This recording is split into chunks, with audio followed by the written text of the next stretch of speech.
Hi mga kabarad! Ayan, medyo dito pala kami sa Czech Republic dito sa Europe. So, ito yung likod ng bahay namin. Ayan, 5 o'clock na dito ng hapon. Medyo maliwanag pa kasi malapit na rin namang matapos ang winter. Or mga hanggang March ang winter. So, itutur ko pala kayo sa aming apartment or flat ang tawag dito. Ito ay nasa worth 12,000 crowns, mga around 30,000 sa peso. Depende kasi yan sa kung ano yung company mo dito. Minsan may company na nagbabalik ng bahay, bayad sa bahay, or transpo, or half. Pero sa amin, walang balik. Kaya, tipid-tipid. So,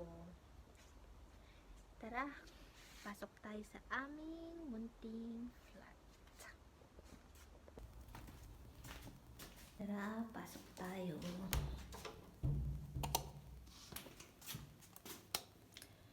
So, ito ang aming entrance.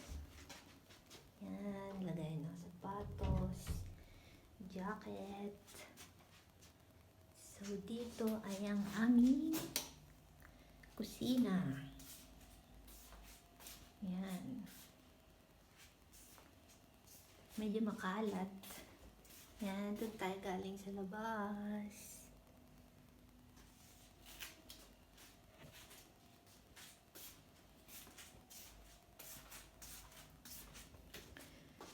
Tapos, ito ang aming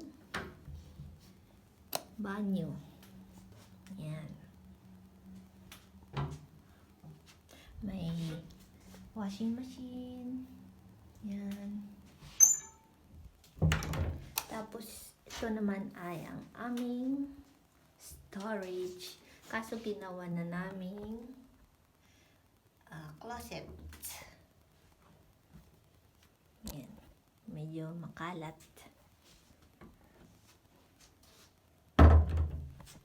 Tapos, ito ang aming room. Hi, kamarad. Hi!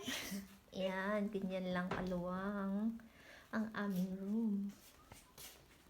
Dati, lumipat kami dito ng walang gamit. So, ayan guys. Hanggang sa susunod. Maraming salamat. Bye!